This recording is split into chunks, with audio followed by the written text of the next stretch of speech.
Okay, I think we're about ready to go. Hello, EuroBSDCon. Thank you so much for getting up so early to see me and my talk. I'm very pleased that I'm not doing the talk tomorrow after a 4 a.m. drinking session. It's lovely to be here in Zagreb. It's lovely to see so many friends and new faces. My name is Terence. I'm going to be talking you through a very strange period in recent history, a time when open source met politics and where health policy and technology policy clashed. And I think a time when we all went just a little bit crazy.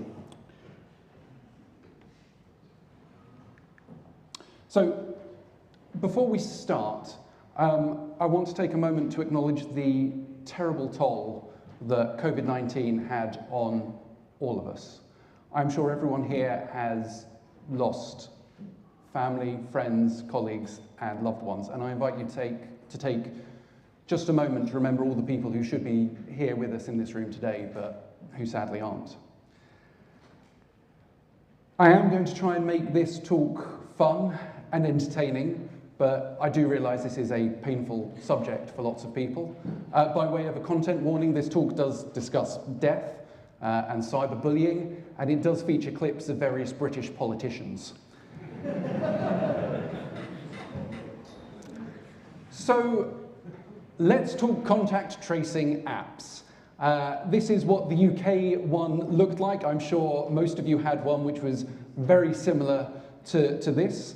At the start of the pandemic, I was the head of open technology in the UK's health service. And I'm going to discuss what I learned from the experience of open sourcing this app, a major piece of critical national infrastructure. What lessons I learned and the lessons that you can take away when it comes to open sourcing your own very important work. This is a screenshot I took. This is a ping I received on my phone telling me that I had been near someone who was possibly infectious. And the reason I'm showing you my screenshot is because these are my recollections. This is what I remember happening. I was working for an organisation called NHSX, which was part of the UK's health service, which was set up to provide new technology to the health service. And this is our launch party. That's me there. And the reason I'm showing you this is there were hundreds of people involved in this app, all of them doing a brilliant job under very difficult circumstances. As I said, I'm going to be talking about my memories, what I learned, but I don't want you thinking that this was the Terence show. It wasn't. It was hundreds of people. I was a small cog in a big machine. And open source is always about more than one person. This story that I'm going to tell you is not about one person in their bedroom on their laptop. It's a story about all of us. The story starts before the pandemic. So I had spent the year before building up to this project without really knowing that it was going to happen. I spoke around the world about open source and open data and open standards, and I did lots of blog posts saying, hey, isn't open source fantastic? And in every single meeting I was in, I made it a point to mention open source. If someone said, oh yeah, and we've got this new piece of software we're developing, I went, oh, can we open source that? If someone started talking about data, wow, that's brilliant. Can we release that as open data? Is there an open API that we can use for that? In every single meeting, people were probably sick of me. But it normalized it. If you take nothing else away from this talk, you have to normalize the idea of open source, not just within your communities, but to your managers, to politicians, to people who might be around your project, but who don't really understand what it is you're doing and why you're doing it. Every single opportunity you can, mention open source. Don't make it sound like this weird, scary thing. Open source is normal. It's just the way we do things here. We got so much positive feedback. Whenever I spoke in public and said, the NHS, the UK's health service, we're going all in an open source. People started feeding back to us saying, oh, this is fantastic. They would write to politicians, they'd write to our managers saying, wow, this is wonderful, I'm so pleased you're open source. And it all led to this, a complete culture change in our organization. This is what you need to do. You need to do the work, obviously, but you need to signal intent. You need to tell people that you are open, and you need to tell people why you are open, and you need to tell people why it is a good thing that you are open. You've got to build consensus with your peers. By the time the pandemic struck, we started talking about, do we need a contact tracing app? And at no point did we ever discuss whether it was going to be open source or not. Because, of course, it was going to be open source. That's the way we do things in our organization. Everything we do is open source. Yeah, we discussed like the license and where to host it and a bunch of other stuff, but no one ever said, oh, do we need to open source this? It was just, this is normal. This is what we do. You need to demystify open source in your organizations and in the wider society. Don't make open source sound esoteric or scary or radical. Even though it is those things, you've got to make it just a normal, accepted part of what everyone in the organization does. So the pandemic started, we decided we were going to release a contact tracing app, and I was given a very specific mission. It was Albert Hubbard who said, all you need to succeed is a definite plan and not quite enough time. And, you know, we had a definite plan, and the plan was this. On the day that people can download the app from the App Store, the source code must be open. It must be available to download as well. Having deadlines is vital. I cannot stress that enough. If we'd said, we'll open source it when it's done, or, you know, we'll get round to it, it's going to be open source, but we'll get round to it. If we'd said that, it never would have happened. Just wouldn't have. Having a deadline was vital. Having a publicly stated deadline is what made it happen. So we made public commitments, and those were backed up by our managers and by politicians speaking in public saying, and it is going to be open source, and you will be able to get the source code. We had politicians on the nightly news saying, and yes, the app will be open source. Once someone that senior says something like that in public, you cannot go back. It provides a huge amount of positive pressure on you. But of course, pressure isn't always positive.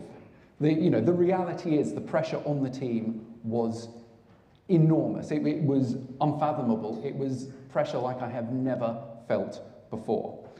So we started developing our app, and it was going pretty well, and we were alpha testing it with people in public, and we thought this was going really well, and then a bug.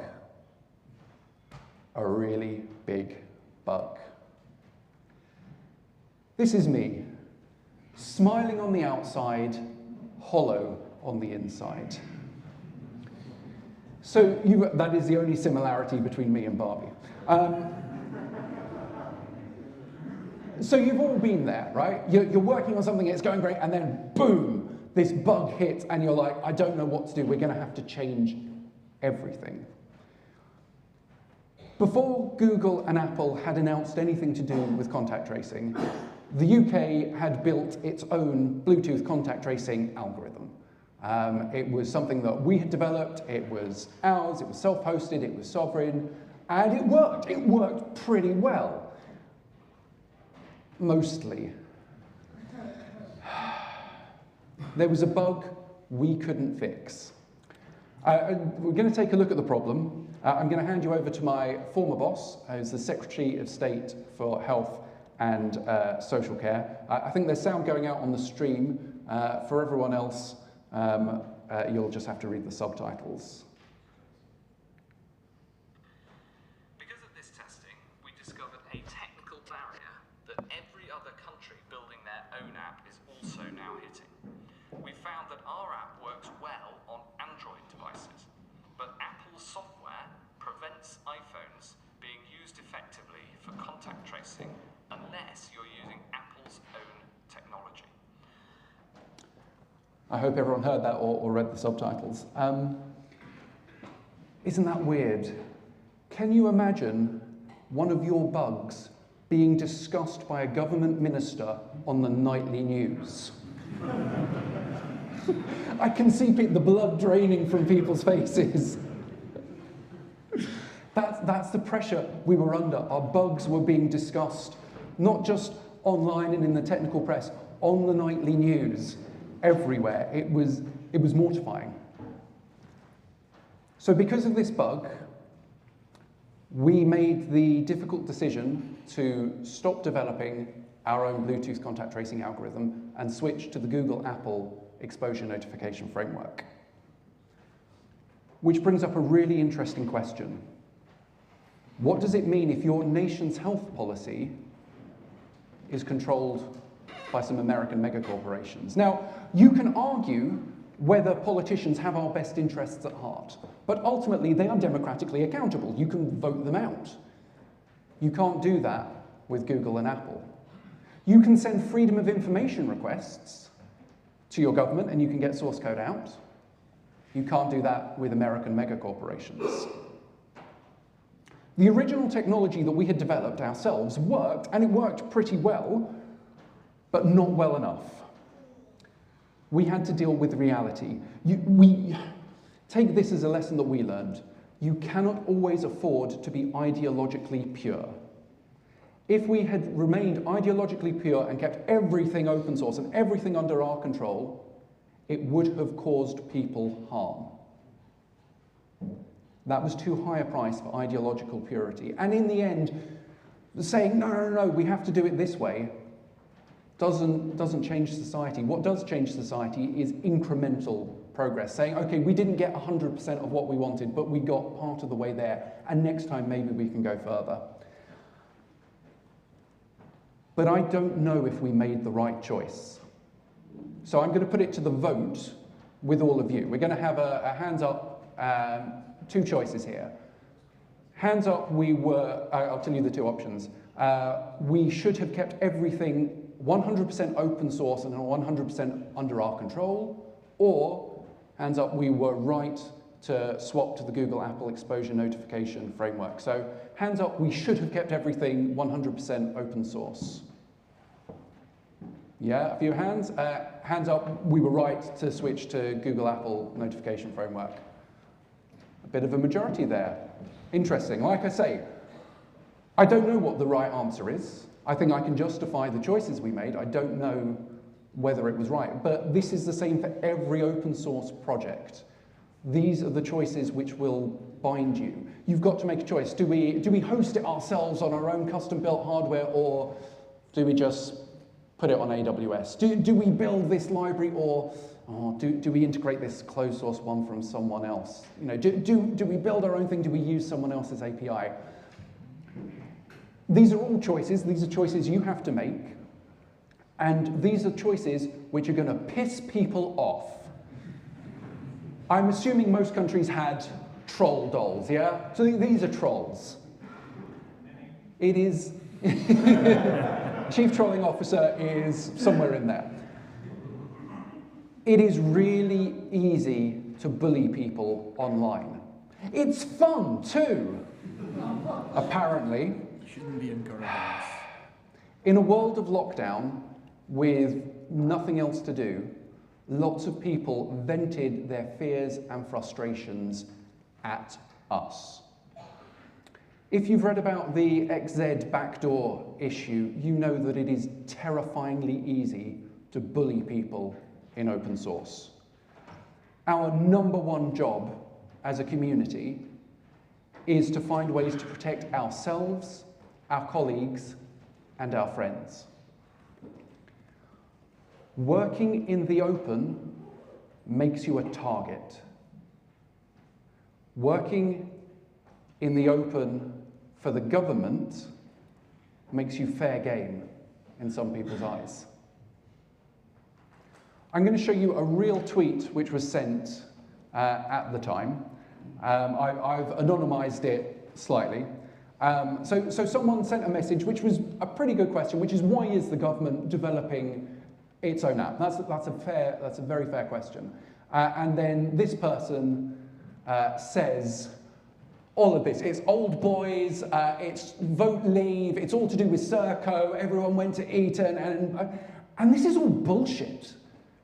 None of this is true. And this is the worst thing about working in the open, is that people will just lie about you. For the record, I didn't go to Eton. I don't think anyone on my team worked on the vote leave campaign. There was no one from Serco that I saw. They didn't even let me email people like Dominic Cummings. But, you know, other than that, all very accurate, I'm sure.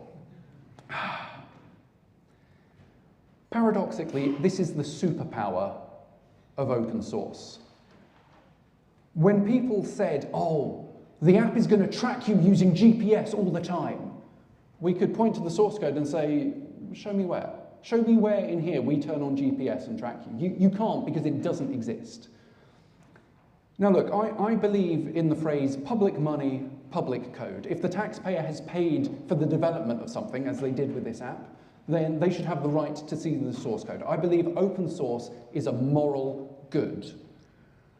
But the cynical and practical reason to be open source is that when people start chatting rubbish about you, you can point to the source code and say, I'm sorry, it doesn't do that. Show me where. Not everyone agreed with our approach to open sourcing it, though. You know, I thought open sourcing it would be a good thing. Not everyone agreed. This is, again, a real message that was sent to us while we were, you know, trying to work on this life-saving technology. Here we go. I have 40 years of software development, including top-level Apache projects, not minor Apache projects, top-level Apache projects. I think I can tell the difference between open source and a PR stunt. Well, that told me, didn't it? Well, if you're employed in the public sector, you cannot reply to messages like this. I am no longer employed by the public sector, so I can reply to messages like this. If you're employed by a large company, your PR team do not want you replying to this guy. If you are the sole developer on an open source project, it can be dangerous for you to feed the trolls like this. When I blocked people like this, they complained to my boss. When I muted them, they tried to instigate pylons. If I ignored it, it got worse. I get in the early days of the pandemic, people were scared, but it is very difficult to maintain enthusiasm for a project when people are, you know, trying to rile you up. I had people publicly denouncing me. People wrote blog posts saying that I was evil for working on a COVID tracing app. I had people sending me direct messages with all sorts of things. It was horrible. It was a very dark time in my life, and I'm incredibly grateful to the support of my wife, my friends, my trade union for helping me get through this. The lesson learned here is you've got to protect yourself. You've got to protect your friends and your co-workers. Let them know that you support them no matter what. Let your project members and your team members know that you've got their backs. And check in on your friends, especially when they can't defend themselves. I'm being a bit negative, because for every message like this, we had hundreds which were, oh wow, the app is open source. Oh wow, that's so cool, you're doing this. Oh, this is brilliant, I love that it's open source. And every time we got one of those messages, we took a screenshot, we emailed it to our boss, we emailed it to the politicians and said, look, people really like that it's open source. But perhaps, just perhaps this guy has a point. How can you tell if something is or isn't open source? It's really easy. You look at the license. Now, I would be delighted to spend hours discussing every single open source license that there is with anyone here. I love talking about open source licenses. The only stipulation is you need to buy me 1 beer for every license you want to talk about.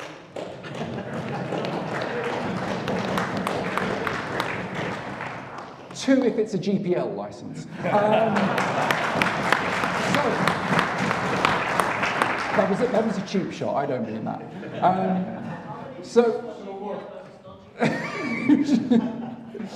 So internally and privately, we did discuss which license we were going to choose, and we settled on the MIT license.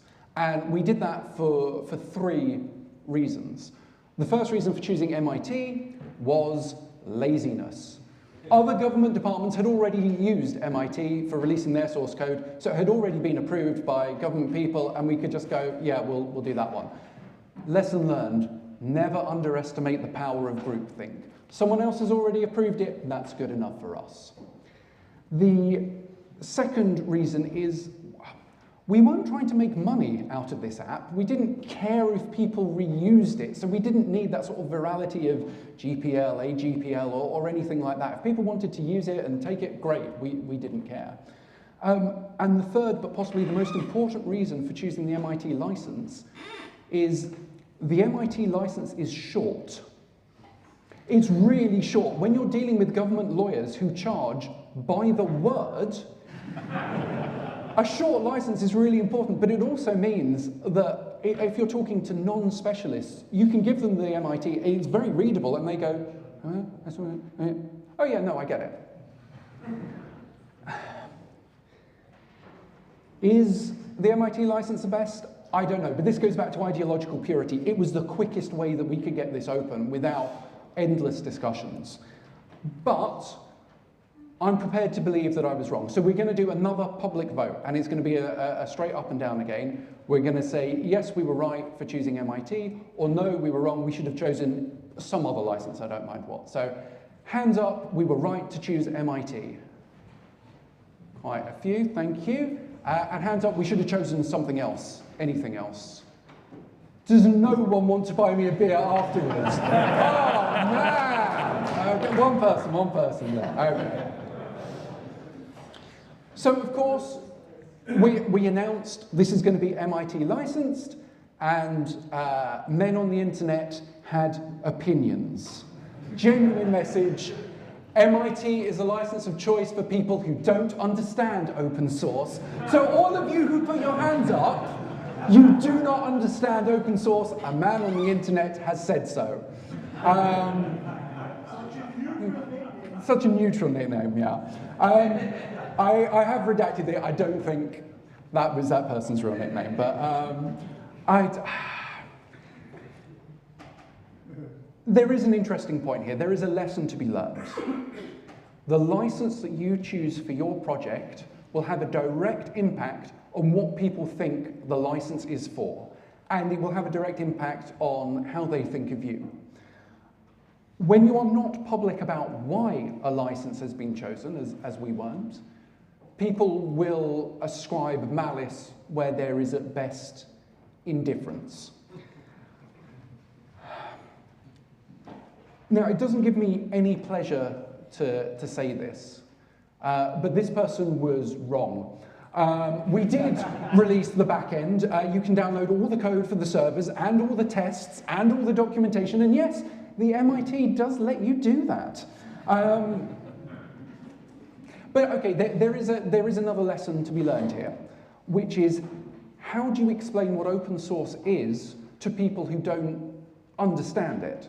So, you know, to I hate using this phrase, normal people. People who don't come to EuroBSDCon.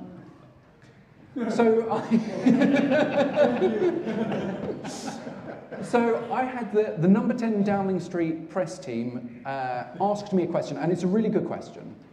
They said, why are you releasing 2 versions of the source code? I was like, what do you mean? And they said, well, you've released an Android version of the source code and an iPhone version of the source code. Why are they different?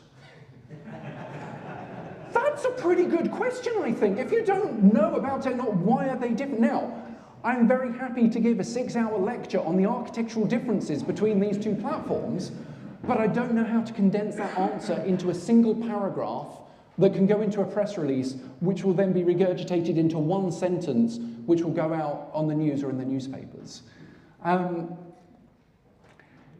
Internally, we had to justify, internally and externally, we had to justify lots of choices. So we hosted everything on GitHub, which is run by Microsoft.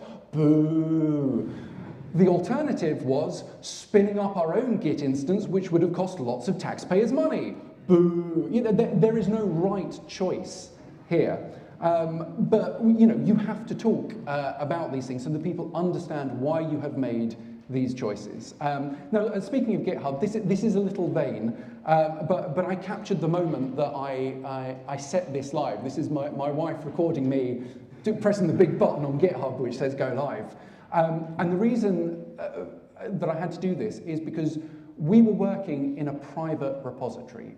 We were not developing in the open.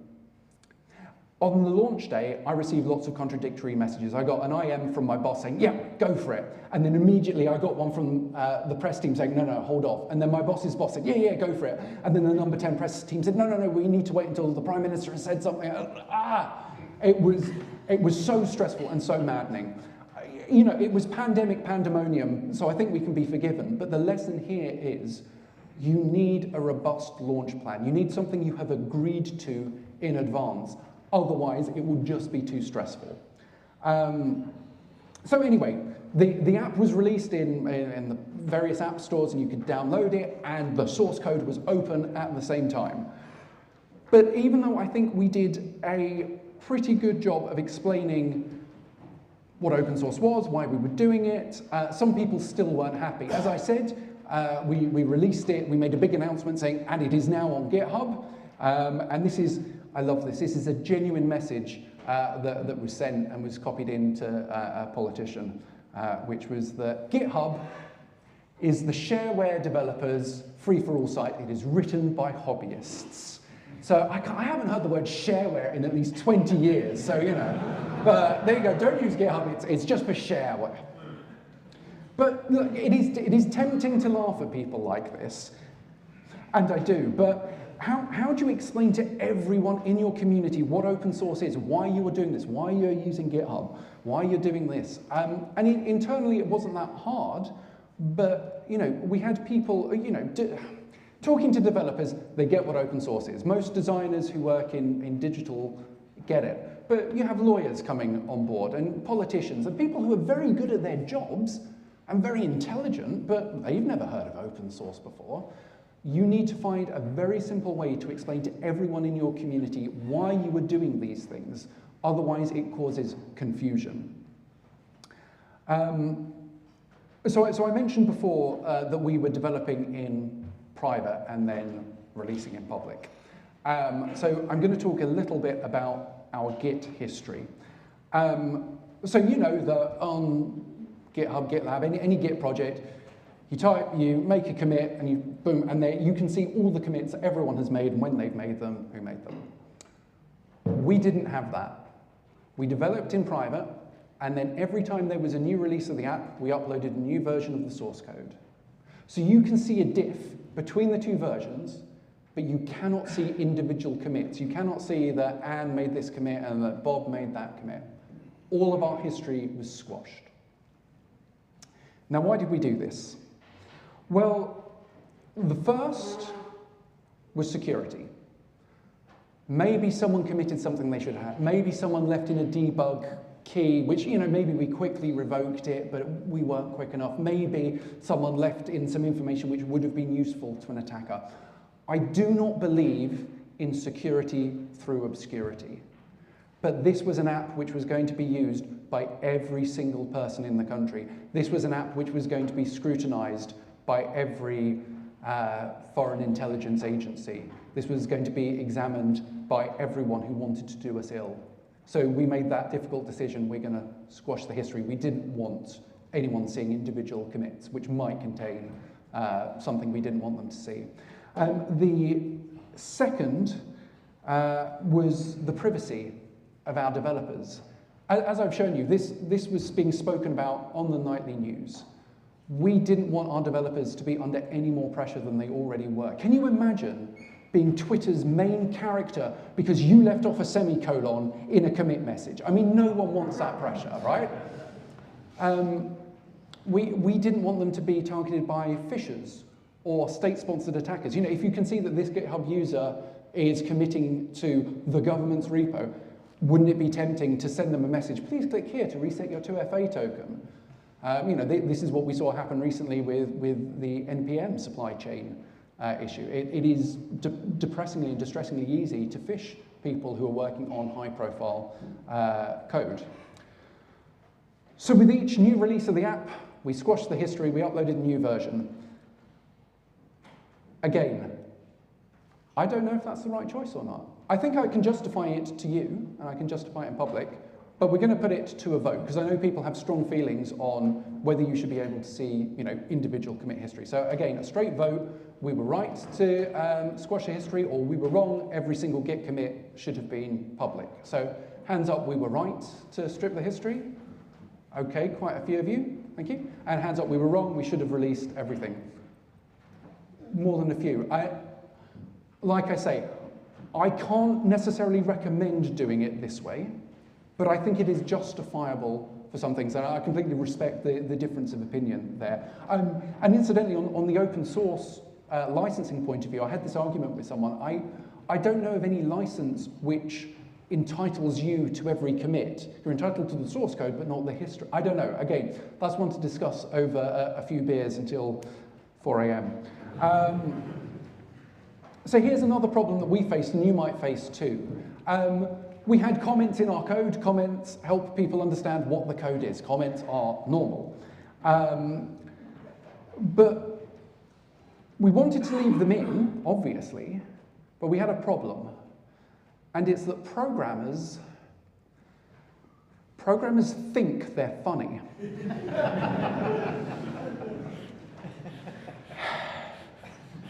We had to let them know, do not put anything in the comments that you don't want to see on the front page of a tabloid newspaper tomorrow morning. I mean, I would love that, you know, if the tabloids ran with, the government says tabs, not spaces, and it's you who are paying for.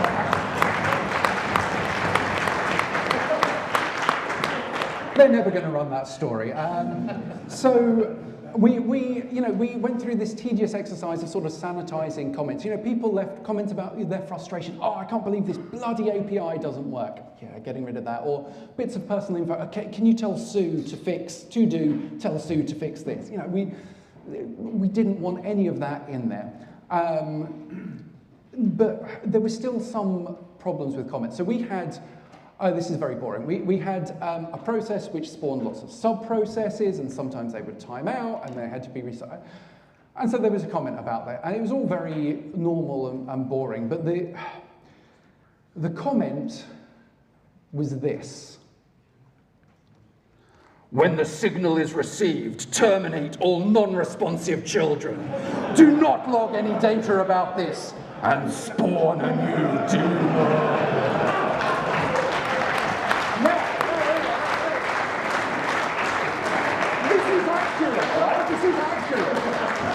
You know, like, everyone here knows what this means, right? I know what this means, you know what it means. But imagine you've been soaking up 5G COVID conspiracies, and you think, I'm going to look through the source code, and you see this.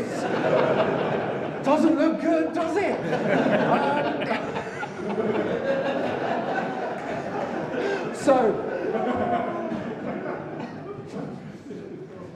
Here's a lesson for you. If someone wanted to maliciously, or maybe through ignorance, misunderstand your code, could they do it? We talk about self-documented code. Your comments have to be so clear. How do you curate a culture where non-coders can understand what you're doing, where they can get involved and understand? So we had people who wrote to their members of parliament, and they asked questions, and we answered them. We had blog posts which had comments open, and we also had technical forums. We had open issues on GitHub. But as anyone who has managed a forum knows, technical questions very quickly slide into political questions. So this is me moderating a conversation and shutting it down, saying, I'm sorry, we're not talking about this. We had a very strict code of conduct, and I encourage you in all of your projects, have a code of conduct. It is an impossible balance to get right. People will complain when you do moderation like this, but it is better than the alternative. It is better than letting discussions go off the rails and fester and people going completely off topic. You have to moderate, and that's not just get rid of the spam, it's going, I know where this conversation is going and we're stopping it now. People will be pissed off with you, but sometimes you need to keep your community safe. And that does mean saying, look, there are better venues for discussing this thing. We're here to talk about this other thing. You need to invest in moderation. Moderation is a professional skill, and it is a skill I do not possess. I don't. We ended up getting a professional moderator team. We paid people to do it. You need volunteers. You need paid people who are dedicated to this. Now look, I'm being really down, and I don't mean to be, because for every negative message we received hundreds which were positive. We had loads of people in GitHub saying, this is brilliant, I'm so pleased it's open source. We had people sending pull requests. We had a bug bounty. We had lots of people talking about it in the press, and it was just getting better and better and better. And then one day this happened. It just stopped. I received a message on my phone saying that they were shutting down the project I was working on, and it was like a punch to the gut. This was the biggest project I had ever worked on. It is probably the most important thing I will ever work on, and they were killing it off. Whenever you work on a big open source project, you want it to last forever, right? You just want it to go on and on, but it can't. All things come to an end. If this app was still running today, it would mean that we had failed. It was right that it was shut down. It had done its job. But here's the lesson for you. How do you prepare to shut down an app?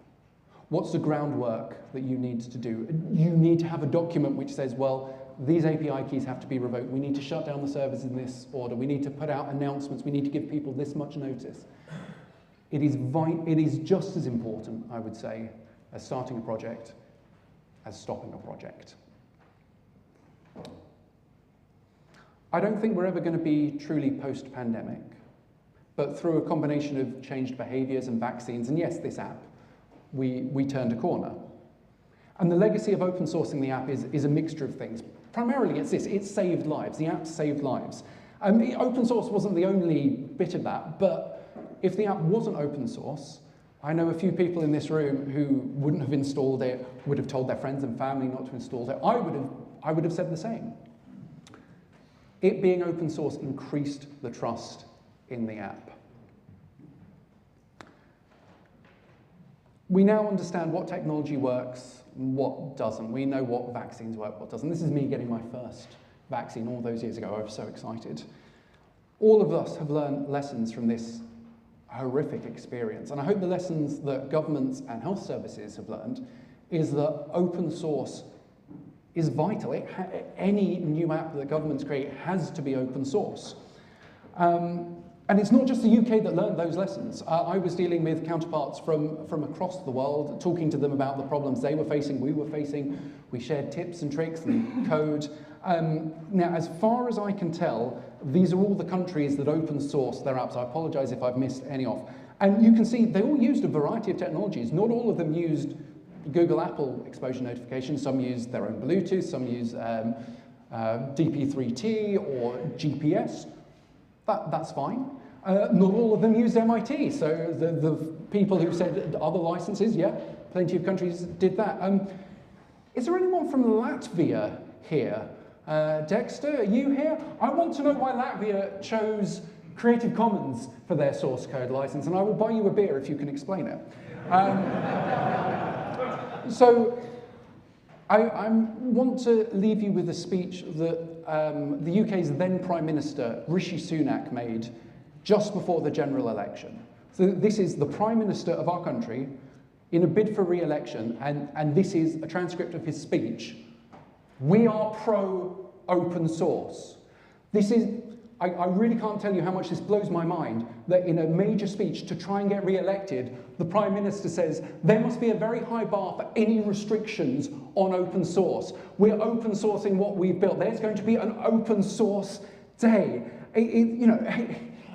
It's so enormously gratifying that, between our team and all the other teams working in government, open source made such an impact that Rishi Sunak, the Prime Minister, said, we are pro-open source. Now, of course, he did lose that election. But, I don't think it was his stance on free BSD versus open BSD or, GPL versus MIT that caught him out. Yeah. So, in the spirit of political neutrality, here is the UK's current Prime Minister, Keir Starmer, also talking about open source. And there's a reason Mistral AI, one of the champions of open source, have just announced a UK office too. This is the legacy of that COVID tracing app, being open source. The words open source aren't in a technical document. They're not page 500 of a treaty. They're not something that is referred to over there. Open source is being spoken about at the highest levels of government, and it's being spoken about positively. And that legacy of open source triumph belongs to everyone here. It belongs to everyone who has released code. It belongs to everyone who has sat in a meeting with their manager and said, oh, can we open source that? It belongs to everyone who's written to their politicians and said, I demand that this be open source. It belongs to everyone who raises issues, who comments on something, who gives praise to open source projects, who releases open source code that makes it the thing which powers the modern world. This is the lesson that I learned from helping open source the UK's COVID tracing app, is that open source is not about code. Open source is about community, and it is you, the community, who saved the day. So thank you very much indeed. Thank you.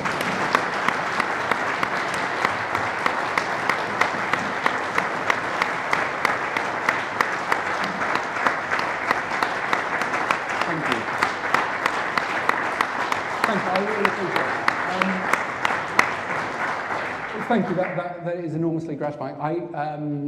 Those are my contact details. I think we've got time for a couple of questions. Someone will shout at me if we don't. There is a mic. So if you do have any questions, please stick your hand up or come and find me. I'm going to be around all weekend, probably not staying up till 4 a.m. drinking. We'll see. So any questions?